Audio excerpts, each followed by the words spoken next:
Hello everybody, നഗരക്കാഴ്ചകൾ എന്ന live പ്രോഗ്രാമിലേക്ക് എല്ലാ പ്രേക്ഷകർക്കും സ്വാഗതം. പാമ്പുകൾക്ക് മാളമുണ്ട്, പറവകൾക്ക് ആകാശമുണ്ട്, മനുഷ്യപുത്രന് തലചായ്ക്കാൻ മണ്ണിൽ ഇടമില്ലെങ്കിലും ബസ്സിലിടം കണ്ടെത്താം എന്ന് തെളിയിച്ച മിസ്റ്റർ ഉണ്ണികൃഷ്ണനാണ് ഇന്നത്തെ നമ്മുടെ അതിഥി. Mister Unnikrishnan, you are welcome. സ്വന്തം കിടക്ക ബസ്സിൽ വിരിക്കേണ്ടി വന്ന സാഹചര്യത്തെ കുറിച്ച് മിസ്റ്റർ ഉണ്ണികൃഷ്ണൻ എയർനെറ്റ് ടെലിവിഷൻ പ്രേക്ഷകർക്ക് വേണ്ടി ഒന്ന് വിവരിക്കാമോ? Hello check. ഹലോ ഹലോ അതൊക്കെ കഴിഞ്ഞു. നമസ്കാരം, എൻ്റെ പേര് ഉണ്ണികൃഷ്ണൻ. ഞാനാണ് ഇതിന്റെ ഈ വണ്ടിയുടെ മുതലാളി. പോയെ തൃശ്ശൂർ ജില്ലയിലെ ഇരിങ്ങാലക്കുട പഞ്ചായത്തിൽ തൃക്കോട്ടൂരാണ് എൻ്റെ സ്വദേശം. ഞാൻ അത്ര പരിചിതനല്ലെങ്കിലും ഇരിങ്ങാലക്കുട താമരാക്ഷനെ നിങ്ങൾ എല്ലാവരും അറിയും. മനസ്സിലായില്ല? ഒരു ക്ലൂ തരാം. തൃശ്ശൂർ പൂരത്തിന് എഴുന്നള്ളിപ്പിന് മുമ്പിൽ തന്നെ ഉണ്ടാവും തലയെടുപ്പോടെ. ഓ, ആന. ആനയല്ല, എന്റെ അച്ഛനാ, ചെണ്ട വിദ്വാൻ ഇരിങ്ങാലക്കുട താമരാക്ഷൻ പിള്ള. അദ്ദേഹം 1998 ഡിസംബറിലെ മഞ്ഞുള്ള ഒരു രാത്രിയിലാണ് അത് സംഭവിച്ചത്. എന്ത് സംഭവിച്ചത്? തൃപ്രയാർ ശിവക്ഷേത്രത്തിൽ ഉത്സവം കഴിഞ്ഞ് ചെണ്ടയും തൂക്കി അച്ഛൻ നടന്നു വരികയാണ്. അച്ഛൻ പോലും പ്രതീക്ഷിക്കാതെ അപ്രതീക്ഷിതമായിട്ടാണ് ക്രിസ്റ്റഫർ ബാക്കിൽ വന്ന് ഇടിച്ചത്. ആരാ ഈ ക്രിസ്റ്റഫർ? ചാവക്കാട് പറവൂർ റൂട്ടിലോടുന്ന സൂപ്പർ ഫാസ്റ്റ് പാസഞ്ചർ. അമ്മ നേരത്തെ മരിച്ചുകൊണ്ട് ഞാൻ ആകെ ഒരു മകനെ ഉണ്ടായിട്ടുള്ളൂ. അച്ഛന്റെ എല്ലാ ചികിത്സാ കാര്യങ്ങളും നോക്കിയിരുന്ന ഞാനാണേ. അതുകൊണ്ട് പഠിത്തം ബ്ലോക്കായി. മിസ്റ്റർ ഉണ്ണികൃഷ്ണൻ ഏതൊരു പഠിച്ചു? ഞാൻ പ്രീ ഡിഗ്രി ഫെയിൽഡാ. എഴുതിരുന്ന് ജയിച്ചനെ. കൃത്യം 89-ാം ദിവസം എന്റെ അച്ഛൻ എന്റെ ഈ കൈ കിടന്ന ഈ കൈ കിടന്ന അച്ഛൻ മരിച്ചു. ഇൻഷുറൻസ് ക്ലെയിമിന് വേണ്ടിയിട്ടുള്ള കേസ് നടന്നുകൊണ്ടിരിക്കുകയായിരുന്നു. അപ്പൊ വണ്ടിയുടെ മുതലാളിയും എന്റെ അഡ്വക്കേറ്റും തമ്മിൽ സംസാരിച്ച് ഒരു ഒത്തീർപ്പിൽ വന്നു. കേസ് പിൻവലിച്ചു കഴിഞ്ഞ ഒരു ബസ് തരാന്ന് പറഞ്ഞു. അപ്പൊ കുറച്ച് പണം കൈ കിട്ടിയിട്ടുണ്ടെങ്കിൽ ചെലവായി പോകുന്നു, വണ്ടിയാണെങ്കിൽ ഒരു അസറ്റായിട്ട് കയ്യിലിരിക്കുന്നു അഡ്വക്കേറ്റാ പറഞ്ഞത്. ഞാനാണെങ്കിൽ അപ്പൊ അത് സമ്മതിക്കുകയും ചെയ്തു. പിന്നീടാണ് അതിന്റെ ഒരു ചതി എനിക്ക് മനസ്സിലായത്. കിട്ടിയ വണ്ടി നേരെ ചെവ ഓടാൻ വേണ്ടിയിട്ട് ഈ ഞാൻ നേരത്തെ പറഞ്ഞില്ലേ 4 സെന്റ് 85 ലിങ്സ് പുരയിടോ, ആ പണയം വെച്ച വീട് സ്ഥലവും എനിക്ക് വിൽക്കേണ്ടി വന്നു. പിന്നീട് കിടക്കാൻ ഒരു സ്ഥലമില്ലാതായപ്പോഴാണ് എന്തുകൊണ്ട് വണ്ടി തന്നെ ഒരു വീടാക്കി കൂടാ എന്നൊരു ചിന്ത ഉണ്ടായത്. അച്ഛന്റെ പേര് തന്നെയാണ് വണ്ടിക്ക് ഇട്ടിരിക്കുന്നത്. ഇതാരാ? അച്ഛന്റെ അകന്നൊരു ബന്ധുവാ. ആരും പണിയൊന്നും കൊടുക്കാത്തോണ്ട് എന്റെ കൂടെ കൂടിയിരിക്കാ, വല്ലതും തിന്നും കഴിച്ചു പോക്കട്ടെ ഞാനും വിചാരിച്ചു. അതെ, വായും വെള്ളമൊക്കെ ഫ്രീ ആയിട്ട് ഇട്ടോണ്ട് പിന്നെ ജീവിക്കാലോ. എന്താ മിസ്റ്റർ ഉണ്ണികൃഷ്ണൻ ജോലി? ജോലി ഇതിനിങ്ങനെ മെച്ചെടുക്കാന്ന് പറഞ്ഞാൽ തന്നെ ഒരു വലിയ ജോലിയല്ലേ. ഞാൻ ഉദ്ദേശിച്ചത് വരുമാനത്തെ കുറിച്ചാണ്. ജീവിക്കാൻ കാശ് വേണല്ലോ, ബസ്സിന് ഡീസൽ അടിക്കണം, അതുപോലെ പിന്നെ ഇതിനധികം ഡീസലൊന്നും അടിക്കണ്ട. പാതി മുക്കാലും മാൻ പവറിലാ ഓടുന്നത്. മാൻ പവറിലോ? ഹലോ, ഈ കൈ കൊണ്ട് ഇങ്ങനെ തള്ളി തള്ളി അതാണ് ഈ മാൻ പവർ ബ്ലോക്ക് ആക്കി. അച്ഛന്റെ അകന്ന ബന്ധുവാണെങ്കിലും ആൾക്ക് തീരെ വിദ്യാഭ്യാസം വിവരമൊന്നും ഇല്ലേ. വിഡ്ഢിത്തിരെ പറയുള്ളൂ, തെണ്ടി. അത്യാവശ്യം ഓടുന്ന ബസ്സാണല്ലോ. അത്യാവശ്യത്തിന് മാത്രം ഓടാറില്ല, നന്നായിട്ട് ഓടും. നല്ല പുള്ളിങ്ങുള്ള എഞ്ചിനാ. പിന്നെ പുള്ളിക്ക് ബാക്കിലേക്ക് പോയി, നീ ബസിന്റെ ബാക്കിലേക്ക് സദ്യ നടക്കണ്ട. ഞാനും പെടട്ടടാ. ഇയാള് പെടാണ്ട് എടുക്കാൻ പറ്റുമോ? കുറച്ച് ദാരിദ്ര്യം ഫീൽ ചെയ്യുന്നില്ലേ മിസ്റ്റർ ഉണ്ണികൃഷ്ണൻ? ഒരു ഉപജീവന മാർഗമായിട്ട് ഈ വണ്ടി ഉപയോഗിക്കാമല്ലോ. ആ വഴിക്ക് എന്തെങ്കിലും ശ്രമം നടത്തിയിട്ടുണ്ടോ? ഉപജീവന മാർഗമായിട്ട് ഉപയോഗിച്ചിട്ടുണ്ടോന്ന് ചോദിച്ചാൽ ഞങ്ങൾ തീർച്ചയായിട്ടും ഉപയോഗിച്ചിട്ടുണ്ട്. അതായത് 2000 ജൂൺ മാസം 1-ാം തീയതിയാണ് ഞങ്ങൾ ഇവനെ ആദ്യമായിട്ട് ഉപയോഗിച്ചത്. അത് ഒരു ഓട്ടോ ഒപ്പിച്ചിട്ടുണ്ട്. കല്യാണ പാർട്ടിയാ. കാക്കനാടുന്ന് ആമ്പല്ലൂർ ശ്രീകൃഷ്ണസ്വാമി ക്ഷേത്രം വരെ 112 കിലോമീറ്റർ വരും. എന്നത്തേക്കാ? മറ്റന്നാളോ? പെട്ടെന്നായോ? മടത്തിപ്പറമ്പ് ട്രാവൽസിനെ ഒരു ബുക്ക് ചെയ്തിരുന്നത്, ഞാനത് വെട്ടി. റേറ്റ് എത്ര പറഞ്ഞു? 1200 ഞാനങ്ങ് ഉറപ്പിച്ചു. 1200 രൂപ.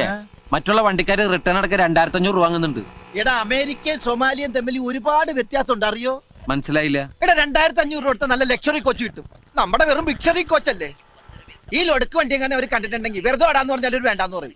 എന്റെ വണ്ടി ഇൻസൾട്ട് ചെയ്ത് സംസാരിച്ചിട്ടുണ്ടല്ലോ. അയ്യോ, ഇതൊരു പാവപ്പെട്ടവന്റെ കല്യാണമാണ്. ഒറ്റ വണ്ടിയുള്ളൂ. ചെറുക്കനും ചെറുക്കന്റെ അച്ഛനും അമ്മയും അമ്മായി അമ്മാവനും ബന്ധുക്കളും ഫ്രണ്ടുക്കളും ഒക്കെ ഇതിലാണ് പോണത്. 2500 രൂപ വെച്ചാൽ അവര് ഓട്ടം വേണ്ടെന്ന് വെക്കുള്ളൂ. എടാ, എന്തെങ്കിലും ഒന്ന് അഡ്ജസ്റ്റ് ചെയ്യാൻ പറയേ. എന്തെങ്കിലും ഒന്ന് അഡ്ജസ്റ്റ് ചെയ്താൽ മതിയാ. എന്നാ നീ ഒന്ന് അഡ്ജസ്റ്റ് ചെയ്യും. ഈ ഓട്ടം കഴിഞ്ഞിട്ടുണ്ട് എന്റെ പാസ്പോർട്ട് ഒന്ന് ശരിയാക്കാൻ. പാസ്പോർട്ട് ഇതിന്ന് വല്ല മെച്ചം കെട്ടിട്ടുണ്ട് വണ്ടിയുടെ ബ്രേക്ക് ഒന്ന് ശരിയാക്കാൻ. അപ്പൊ വണ്ടിക്ക് ബ്രേക്ക് ഇല്ലേ? ജീവിതം തന്നെ മൊത്തത്തിലൊരു കൈവിട്ട കളിയില്ലേ സുന്ദര.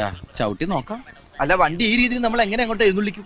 നെറ്റിപ്പട്ടൊക്കെ കെട്ടിച്ച് ആന എഴുന്നള്ളിക്കൂലേ, അതുപോലെ എഴുന്നള്ളിച്ചാലാ? അതിനൊക്കെ ചെലവ് ഒരുപാടാവും. ചെലവ് ഒരുപാടാവും അല്ലേ? എടാ, വണ്ടിയുടെ ഓട്ടമുള്ള ഭാഗങ്ങളില് കൊച്ചു കൊച്ചു പൂക്കള്, കൊച്ചു കൊച്ചു ഇലകള് വച്ചടയ്ക്കുന്നു.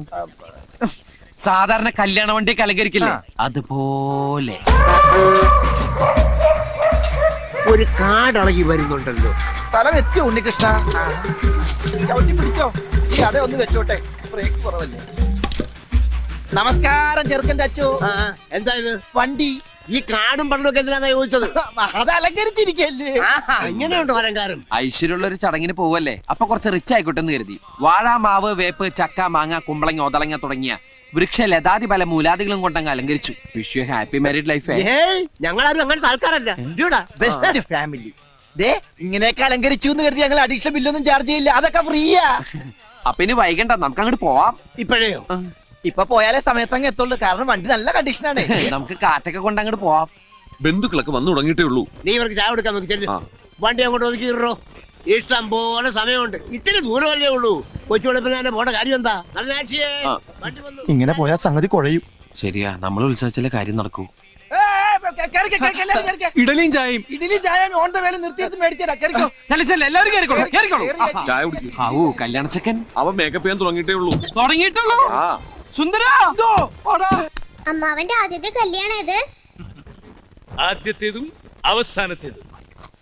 അയ്യോ അയ്യോ എന്റെ മീശ. സമയമില്ലാത്ത സമയത്ത് മേശോട്ടി കളിക്കാ കടിക്കും ഞാൻ. എല്ലാരും പോയി വണ്ടി കയറി കടിക്കും. ആമൻ തുണി മാറട്ടെ, പൊയ്ക്കാം. അല്ലല്ല അതെ, ആരാ നിങ്ങളൊക്കെ? അതൊക്കെ വഴിയെ മനസ്സിലായിക്കോളും.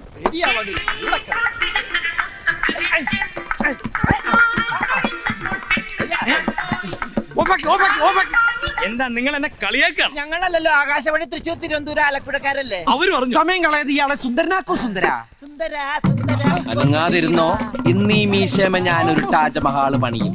അനങ്ങിയാലത് കുത്തം മീനാറാകും. അടി ഉമ്മാക്കാൻ നോക്കണം, അതൊക്കെ രാത്രിയില്. ഫാനില്ല. പണ്ടാറ് ഇരുമ്പുണ്ടാക്കി.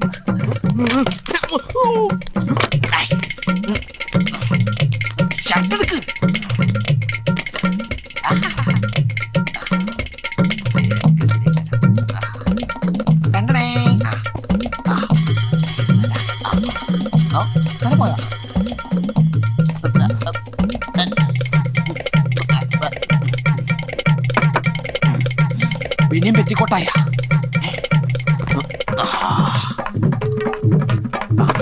After shave നോക്കിയിരിക്കുന്നു. ഇടലേം കിടലി.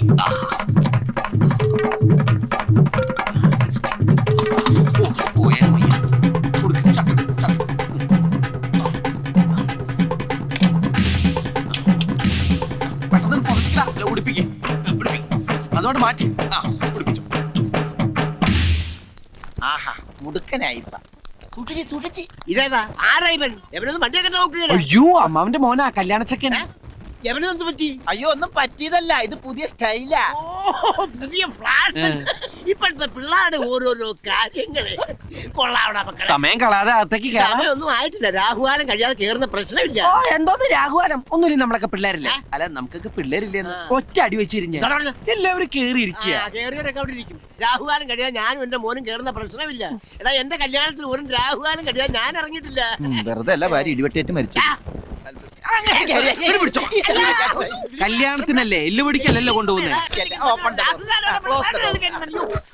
അല്ല മണവാളം കേറില്ലേ? എടോ, ഒരു നല്ല കാര്യത്തിന് മുമ്പ് വണ്ടി മുമ്പോട്ട് എടുക്കണ്ടേ? താൻ ആദ്യം വണ്ടി തിരിക്കി, എന്നിട്ട് ഞാൻ കേറാം. അല്ല വണ്ടി തിരിക്കാം, അവിടെ നിന്ന് മാറിയിക്ക്. എടോ, താൻ വണ്ടി എടുക്കടോ. വണ്ടി എടുക്കാം അവിടെ. എടോ, വണ്ടി എടുക്കാൻ. എന്റെ അമ്മോ.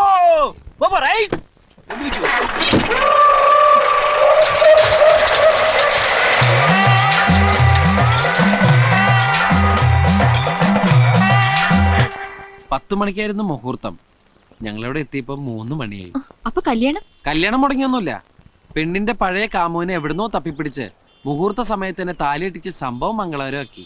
തിരിച്ചു വരുമ്പോ ബ്രേക്കിൽ കാലി വെക്കേണ്ടി വന്നില്ല. വണ്ടിക്ക് നല്ല പുള്ളിങ് ആയിരുന്നു. മിസ്റ്റർ ഉണ്ണികൃഷ്ണൻ, ഇതുവരെ നിങ്ങളുടെ പാസ്റ്റിനെ കുറിച്ചാണ് പറഞ്ഞത്. ഇനി ഫ്യൂച്ചറിനെ കുറിച്ച്, ഐ മീൻ ഭാവിയെ കുറിച്ച് എന്താണ് നിങ്ങളുടെ പ്രതീക്ഷകൾ? ഭാവിയെ കുറിച്ച് വളരെ നല്ല പ്രതീക്ഷയാണ് ഞങ്ങൾക്ക് ഉള്ളത്. ഈ വണ്ടി കുറച്ചൊക്കെ ഓൾട്ടർ ചെയ്തിട്ട് ഒരു മൊബൈൽ ഹെറിറ്റേജ് റെസ്റ്റോറന്റ് ആക്കി മാറ്റിയാണ് ഞങ്ങളുടെ ലക്ഷ്യം. ഒന്നുകൂടി വ്യക്തമാക്കിയാൽ? നല്ലതരം നാടൻ ഭക്ഷണങ്ങൾ ലഭിക്കുന്ന ചലിക്കുന്ന ഭക്ഷണശാല. അതായത് കണ്ണും പൂട്ടി പറഞ്ഞാൽ തട്ടുകട. ഓ, വണ്ടർഫുൾ ഐഡിയ. അല്ല, എന്നാണ് ഈ ഹെറിറ്റേജ് റെസ്റ്റോറന്റിൽ ഞങ്ങൾക്കൊക്കെ ആഹാരം കഴിക്കാനാവുക? താമസിയാതെ തന്നെ അതിനുള്ള സാധ്യതകൾ ഉണ്ടാവും. മഹാലക്ഷ്മി ബാങ്കിന്റെ കൊച്ചി മാനേജർ കൈമൾ സാറ് ഞങ്ങളെ ഭയങ്കരമായിട്ട് സഹായിക്കാൻ നേരിട്ടുണ്ട്. കൈമൾ സാറെ ഞങ്ങൾ ദൈവത്തിന്റെ പ്രതിരൂപമായിട്ടാണ് കാണുന്നത്. അതെ, ഹനുമാനെ പോലെ. എന്തത് കരിയേ മാറിയാ? All the best for your dream project mister Unnikrishnan. പിന്നെ മിസ്റ്റർ ഉണ്ണികൃഷ്ണൻ, നിങ്ങളുടെ ഈ ബസ് ഇന്ന് സിറ്റിയിൽ ഒരു സംസാര വിഷയമായിരിക്കുകയാണല്ലോ. അതിനെ കുറിച്ച് എന്തെങ്കിലും? സിസ്റ്ററെ, എവിടെ ഞങ്ങളുടെ ഈ ബസ് ഉണ്ടോ അവിടെയൊക്കെ ട്രാഫിക് ജാം ഉണ്ടായിരിക്കും. അത് ഞങ്ങളുടെ കുഴപ്പം കൊണ്ടല്ല. എന്നെ മനഃപൂർവ്വം കരിവാരിത്തേക്കാൻ കുറച്ച് ആൾക്കാർ ഇറങ്ങിയിരിക്കുകയാണ്. സത്യം പറയണമല്ലോ, ഇവിടെ ട്രാഫിക് ബ്ലോക്ക് ഉണ്ടാക്കുന്നത് ആരാണ്? ഇവിടുത്തെ ട്രാഫിക് പോലീസുകാരാണ്.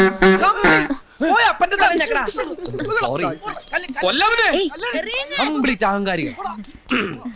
എന്റെ വണ്ടി എപ്പ കണ്ടാലും ഒരു പേപ്പട്ടിയെ തല്ലിക്കൊല്ലാനെന്ന പോലെ ഓടിച്ചിട്ട് ഇവിടുന്ന് എടുത്തോണ്ട് പോകാൻ പറയും. അവർക്ക് അതൊക്കെ ഒരു തമാശയാ. എന്തിന് ഈ ബസ് കസ്റ്റഡിയിൽ എടുക്കണമെന്ന് ഉത്തരവിട്ട് ഒരു ആർക്യൂ ഉണ്ട്. പിച്ചച്ചട്ടിയിലെ കൈയിട്ട് വരുന്ന ഒരു തെണ്ടി. കൈയിട്ട് അവൻ ഈ സിറ്റിയിൽ കൊട്ടാരം പോലത്തെ ഒരു ബംഗ്ലാവ് പണിത് അവനിങ്ങനെ മരത്ത് കിടക്ക. കള്ളനവൻ, പെരുങ്കള്ളൻ. എന്റെ കൈ കിട്ടില്ല. സോറി. ഇനി മറ്റൊരു വലിയ മനുഷ്യനുണ്ട്. ഈ നാടിന്റെ കുന്തിരിക്കമായ രോമാഞ്ച കഞ്ചുകിതനായ നോർത്ത് പോലീസ് സ്റ്റേഷനിലെ CI, ഞങ്ങളുടെയൊക്കെ പ്രിയപ്പെട്ട കുറുപ്പ് സാർ. എന്നെ പൊക്കി പറഞ്ഞ് സോപ്പിടാനുള്ള പരിപാടിയാ കള്ളന്മാര്. വെറും കുറുപ്പെന്ന് പറഞ്ഞാൽ ആർക്കും മനസ്സിലാവില്ല. വീരപ്പൻ കുറുപ്പെന്ന് പറഞ്ഞാലേ നാട്ടുകാർക്ക് മനസ്സിലാവൂ. വീരപ്പൻ ആളെന്ത് ഡീസന്റാ, ആൾക്കാരെ കൊല്ലുള്ളൂ. പക്ഷെ ഈ വീരപ്പനാണെങ്കിലോ ഇഞ്ചിഞ്ചായി പിഴിഞ്ഞ് എല്ലും തോലാക്കി കളയും. മനുഷ്യരക്തം കുടിക്കുന്ന ഒരു DTS രക്തരക്ഷസായാണ്. കാക്കിയിട്ടാൽ താൻ ഒരു ചക്രവർത്തിയാണെന്നാണ് അവന്റെയൊക്കെ ഒരു ധാരണ. ഒരു മൂന്നാംകട ഗുണ്ടയുടെ ചായയും പന്നിയുടെ രൂപമുള്ള അവൻ എന്റെ കൈ കെട്ടി ചവിട്ടിരിച്ച് ചമ്മന്തിയൊക്കെ. ഞങ്ങളെ പോലുള്ള പാവങ്ങളുടെ മെക്കിട്ട് കയറുന്ന, ഞങ്ങളെ മാന്യമായി ജീവിക്കാൻ സമ്മതിക്കാത്ത ഇവനെയൊക്കെ MG റോഡിൽ നാട്ടുകാരുടെ മുമ്പിൽ വെച്ച് കുരിച്ചു നിർത്തി കൂമ്പിലിടിച്ച് ബാക്കിൽ മണ്ണെണ്ണ ഒഴിച്ച് വായിൽ തിരികെ കത്തിച്ച് ചാമ്പലാക്കണം എന്നാണ് എന്റെ ആത്മാർത്ഥമായ അഭിപ്രായം. ഈ നാട് നന്നാവണമെങ്കിൽ ആദ്യം ഭരണവർഗം നന്നാവണം, പിന്നെ പോലീസുകാർ നന്നാവണം. Sorry mister Unnikrishnan. No sorry, ഞാൻ സമ്മതിക്കില്ല. നമുക്ക് അനുവദിച്ചിരിക്കുന്ന സമയം കഴിഞ്ഞിരിക്കുന്നു. അതൊന്നും പറഞ്ഞാൽ പറ്റില്ല. എനിക്ക് കുറെ നേരം സംസാരിക്കാൻ. നിങ്ങൾ മെഗാ സീരിയലായിട്ട് ടെലികാസ്റ്റ് ചെയ്തോളൂ. ഓ നോ മിസ്റ്റർ ഉണ്ണികൃഷ്ണൻ, നിങ്ങളുടെ ഫീലിംഗ്സ് എനിക്ക് മനസ്സിലാവും. But time is over. I am sorry. കഴിഞ്ഞു മിസ്റ്റർ ഉണ്ണികൃഷ്ണൻ. താങ്കളുടെ വിലയേറിയ സമയത്തിന്റെ ഒരു ഭാഗം നഗരക്കാഴ്ചകൾ എന്ന ലൈവ് പ്രോഗ്രാമിന് വേണ്ടി ചെലവഴിച്ചതിൽ എയർനെറ്റിന്റെ പ്രേക്ഷകർക്ക് വേണ്ടി ഞാൻ നന്ദി പറയുന്നു. Thank you very much. അയ്യോ, ഇന്റർവ്യൂ സമയത്ത് കൂളിംഗ് ഗ്ലാസ് വെച്ചില്ല. നന്നായി. അല്ല, എനിക്കൊരു സംശയം. ഇപ്പൊ നമ്മ പറഞ്ഞെല്ലാം ടിവിയിൽ വരുമോ? ടിവിയിൽ വന്നാലെന്ത്, വന്നില്ലെങ്കിൽ എന്ത്? കുറച്ചു കാലായി മനസ്സിൽ അടക്കി വെച്ചിരുന്നൊക്കെ പുറത്തു പറഞ്ഞപ്പോ എന്തൊരാശ്വാസം. ശരിയാ. അയ്യോ കാലൻ. 100 ആയുസ. സാറിന്റെ പേര് പറഞ്ഞ് നാക്ക് പാകത്തേക്ക് ഇട്ടുള്ളൂ. ആ നാക്ക് ചവിട്ടി പുറത്തേക്കിടാനാണ് ഞാൻ വന്നത്. എന്താ സാർ? മുഖത്ത് കൂളിംഗ് ഗ്ലാസും വെച്ച് കരിയും തേച്ച ആളെ മനസ്സിലായില്ലെന്ന് വിചാരിച്ചു. മണ്ണെണ്ണ കൊടുക്ക. അത് വെള്ളം തൊട്ട് തുടച്ചാലും പോകും സാർ. തീപ്പെട്ടി കൊടുക്ക്. കൂമ്പിനിട്ടിടിക്ക്. എന്തിടിയാണ് നീ ഇടിച്ചത്? എനിക്ക് നന്നായിട്ട് വേദനിച്ചു കേട്ടോ. സാറല്ലേ ഇടിക്കാൻ പറഞ്ഞു. നീ എന്താടാ പറഞ്ഞത്? MG റോഡിൽ കുനിച്ചേർത്തിട്ട്? ഓഹോ, അത് എക്സ്ക്യൂസ് മീ, ഈ MG റോഡ് എന്നുള്ളതൊന്ന് അഡ്ജസ്റ്റ് ചെയ്യണം. ഹൈക്കോടതി ജംഗ്ഷൻ കുഴപ്പമൊന്നുമില്ല. കുനിച്ചിരുത്തി കൂമ്പിലിട്ടിടിച്ചിട്ട് പിന്നെന്താണ് പറഞ്ഞത്? പൊന്നു സാറേ, ഞാൻ ഒന്നും പറഞ്ഞില്ല. പറഞ്ഞു ഉണ്ണി മറന്നുപോയതാ. കുനിച്ചിരുത്തി കൂമ്പിനടിച്ചിട്ട് ബാക്കിൽ മണ്ണെണ്ണ ഒഴിച്ചിട്ട് തിരി എവിടെ ഇടൂന്ന് പറഞ്ഞു. അത് ഞാൻ മറന്നുപോയി. എവിടെ ഇടുന്ന് പറഞ്ഞത്? വായിൽ ഓർമ്മണ്ട്. കത്തിക്കടാ, ഒഴിച്ച് കത്തിക്കടാ. നീ എന്താണ് താളം പിടിച്ച് കളിക്കേ? അത് അവന്റെ കൈ വരച്ചട്ടാ. പോലീസ് എന്ന് പറഞ്ഞ അവന് പണ്ടേ പേടിയാ. അപ്പൊ നിനക്കോ? എനിക്ക് ജനിച്ചപ്പോഴേ പേടിയാ. കത്തിക്കടാ. എന്റെ സാറേ, ഞാൻ കാല് പിടിക്കാം. അപ്പോഴത്തെ ഒരു ആവേശത്തിന്റെ പുറത്ത് പറഞ്ഞതാ. പ്ലീസ്. ടിവിയിൽ നിന്റെ ലൈവ് ഷോ കണ്ടിട്ട് RTO എന്നെ വിളിച്ചത്. ലൈവ് ഷോ ആയിരുന്നു? RTO? ഞങ്ങളിപ്പോൾ ഒരു തീരുമാനത്തിലെത്തിയിട്ടുണ്ട്. ഈ പാട്ട ഏതെങ്കിലും കൊക്കയിലേക്ക് തള്ളി അയ്യോ രണ്ടിനെയും കസ്റ്റഡിയിലെടുത്ത് പെരുമാറുക. പക്ഷെ നീ മറ്റൊരു കാര്യം പറഞ്ഞുവല്ലോ, മാന്യമായിട്ട് ജീവിക്കാൻ സമ്മതിക്കുന്നില്ലെന്ന്. ആ ഒരു പരാതി പരിഗണിച്ച് നിന്നെയൊക്കെ ജീവിക്കാൻ തന്നെ അനുവദിക്കാൻ പോവുകയാണ്. ഒരു 10 മിനിറ്റ് സമയം തരും. അതിനു മുമ്പ് ഈ പാട്ടത്തകരോടത്തോട് സ്ഥലം വിട്ടോളാം. ഓ, രക്ഷപ്പെട്ടു. വീരപ്പൻ കുറിപ്പിന്റെ സ്റ്റേഷൻ അതിർത്തിയിൽ നിന്ന് വളരെ ദൂരെ ആയതുകൊണ്ട് ഇനി അയാൾക്ക് മഷിയിട്ട് നോക്കിയാൽ പോലും നമ്മളെ കണ്ടുപിടിക്കാൻ പറ്റില്ല. എത്ര നേരം വേണമെങ്കിലും സ്വസ്ഥമായിട്ട് ഇവിടെ ഇരിക്കാം. അങ്ങനെ ഇപ്പൊ സ്വസ്ഥമായിട്ട് ഇരിക്കണ്ട. നീ പോയി കഴിക്കാൻ എന്തെങ്കിലും വാങ്ങിച്ചുണ്ടോ? എനിക്ക് വല്ലാതെ വിശക്കുന്നുണ്ട്. എന്നാ നീയും കൂടി വാ, നമുക്ക് ഒരുമിച്ച് പോയ തട്ടുകടയിൽ നിന്ന് എന്തെങ്കിലും കഴിക്കാം. ഏയ് ഞാനില്ല. ടിവിയിൽ ഇന്റർവ്യൂ കണ്ട ആരെങ്കിലും എന്നെ കണ്ട പിന്നെ വിശേഷങ്ങളായി ചോദ്യങ്ങളായി ഉത്തരങ്ങളായി എനിക്ക് വയ്യ. ചോദ്യോത്തരം ഒന്നും ഉണ്ടാവില്ല, പെരുമാറിലേ ഉണ്ടാവുള്ളൂ. പെരുമാറില്. എന്താടാ? പേഴ്സ് ഞാൻ നിന്റെ തന്ന. എന്റെ കയ്യില് പേഴ്സാ? ആ. നീയാ? പേഴ്സ് കാണുന്നില്ല. തമാശ കളിക്കല്ലേ? അമ്മച്ചിയാണ് തമാശ കളിച്ചല്ല, പേഴ്സ് കാണുന്നില്ല. അതിനൊരു വഴിയുണ്ട്. ഇങ്ങനെ വന്നേ, അവിടെ ഇരുന്നേ, അവിടെ ഇരി. നമ്മുടെ വണ്ടിയിൽ. എന്റെ വണ്ടി? നിന്റെ വണ്ടിയിൽ. എന്റെ അമ്മോ, നിന്റെ വണ്ടിയിലെ നിന്റെ അച്ഛന്റെ ഫോട്ടോയിൽ കോർത്തിട്ടിരിക്കുന്ന ആ സ്വർണ്ണ പതക്കില്ലേ, ഞാൻ ഇന്നാളെ കയ്യിൽ വെച്ച് തൂക്കി നോക്കി. ഒരു പവനോളം തൂക്കം ഉറപ്പായിട്ടുണ്ട്. അതിന് കാശ് കിട്ടുമ്പോ തിരിച്ചെടുക്കാം. വിൽക്കണ്ട, പണയം വെച്ചാ മതി. 2000 കുറയാതെ കിട്ടും. ഇപ്പൊ പറഞ്ഞിരിക്കട്ടെ, ഇനി ഇത് ആവർത്തിച്ചണ്ടല്ലേ 2 കഷ്ണാക്കി കളഞ്ഞ. 2 കഷ്ണാക്കി 1000 വെച്ചല്ലേ കിട്ടുള്ളൂ. പിന്നെ അത് വിളക്കി ചേർക്കാൻ കാശ് വേറെയും വേണ്ടേ? നിന്നെ കഷ്ണാക്കുന്ന പറഞ്ഞേ. അച്ഛന് പ്രസിഡന്റ് എന്ന് കിട്ടിയ പതക്ക പട്ടിണി കിടന്ന് ചത്താലും ഞാനിത് വിൽക്കില്ല. അത് മാത്രല്ല, ആ വണ്ടിയിലുള്ള സകല സാധനങ്ങളും എന്റെ അച്ഛൻ വാങ്ങിച്ചതാ. അതിന്ന് ഒരു തുരുമ്പിത്തോളം പോലും ഞാൻ സമ്മതിക്കില്ല. അപ്പൊ പിന്നെ എങ്ങും തൊടാൻ പറ്റൂല. എന്താ പറ്റി പറഞ്ഞേ? നീ എന്നെ അങ്ങോട്ട് കൊല്ല്, എന്നിട്ട് ഒരു കുഴി കുഴിച്ച് മൂടിയിട്ട് ആ ബസ് എന്റെ മുകളിൽ വെക്ക്. ദുബായിൽ നല്ലൊരു ഷെയ്ക്കിന്റെ അണ്ടറിൽ ജോലി ചെയ്യേണ്ട ഞാനാണ്. എന്റെ പാസ്പോർട്ട് കറണ്ട് ആ എലിയില്ലേ, ആ എലിയിലെ എന്റെ കൈ കിട്ടിയ കൈ ആള് മാറി അടിച്ചു പോയി. സോറി. എന്നെ തല്ലാമല്ലേ?